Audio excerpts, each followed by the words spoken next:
خودی کو کر بلند اتنا، ہر تقدیر سے پہلے خدا بندے سے خود پوچھے بتا تیری رضا کیا ہے۔ مٹا دے اپنی ہستی کو اگر کچھ چاہتا ہے، دانا خاک میں مل کر گلے گلزار بن جاتا ہے۔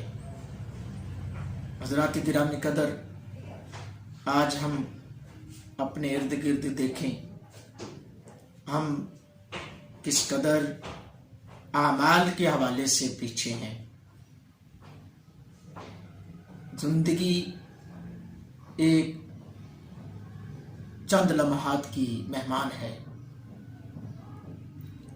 اے تکبر اور غرور اور اپنے آپ کو بڑائیوں کے سمندر میں ڈھالنے والوں، قلندر لاہوری نے ایسے لوگوں کے لیے کہا کہ مٹا دے اپنی ہستی کو اگر کچھ چاہتا ہے، دانا خاک میں مل کر گلے گلزار بن جاتا ہے۔ اپنے آپ کو نیچے لے کر چلیں، اپنے سے نیچے والے کی طرف دیکھیں، اپنے سے بڑوں کو نہ دیکھیں، اپنے سے نیچے والوں کی طرف دیکھیں۔ آپ کو پتہ چلے کہ آخر تیری اور میری اوقات کیا ہے۔ آج تیرے میرے پاس اگر دولت آ گئی تو غریب کو دیکھتا نہیں، غریب کی طرف غور نہیں کرتا۔ نہیں، دانا جو ہوتا ہے نا گندم کا، وہ بھی اپنے آپ کو پہلے مٹی کے اندر دباتا ہے، پھر وہ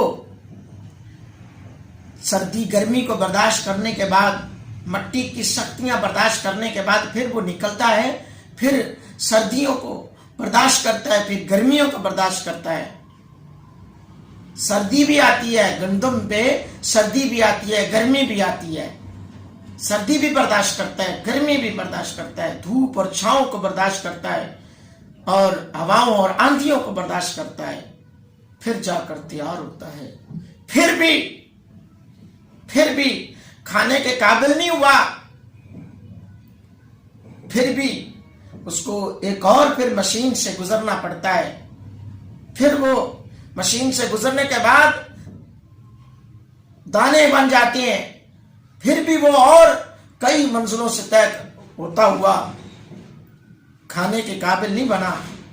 پھر آ کر پھر اس کو چکی میں پڑنا پڑتا، ڈالا جاتا ہے، اپنے آپ کو چکی میں ڈلوانا پڑتا ہے، تب جا کر وہ کھانے کے قابل ہوتا ہے۔ اور کھانے کے قابل ابھی بھی نہیں ہوا کیونکہ وہ پس گیا، اپنے آپ کو ختم کر دیا۔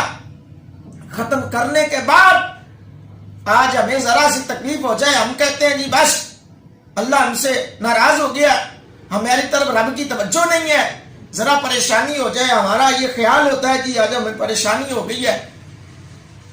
نہیں میرے دوستو، ابھی بھی وہ آٹا بنا ہے، پسنے کے بعد آٹا بنا ہے، اب آگ جلائی جاتی ہے، پانی اس کے اندر ڈالا جاتا ہے، اس کو گوندا جاتا ہے، گوندنے کے بعد پھر اس آگ جلائی جاتی ہے، پھر اس کی روٹی بنائی جاتی ہے، پھر اس کو جلتے ہوئے گرم توے کے اوپر رکھ دیا جاتا ہے، پھر اس کو پکایا جاتا ہے۔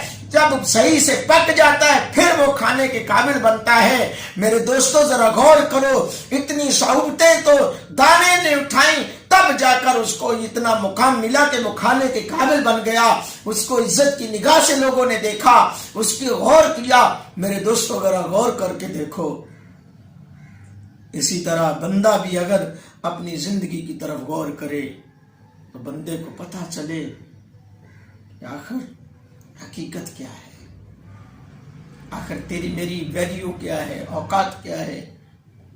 آج ذرا سا کوئی غریب دروازے پہ مہمان بن کر آ جائے، ہم اس کو دیکھتے نہیں اچھی نظر سے۔ غریب ہے، غریب بہن دروازے پہ آ جائے اس کی ویلیو نہیں، غریب بھائی دروازے پہ آ جائے اس کی ویلیو نہیں، اور امیر کوئی تیسرا محلے سے اٹھ کے امیر آ جائے تو اس کے آگے پیچھے لگے رہتے ہیں، اس کی آؤ بھگت کرتے ہیں، یہ چودھری صاحب آ گئے، چودھری صاحب آ گئے۔ اللہ اکبر۔ حضرات گرامی قدر،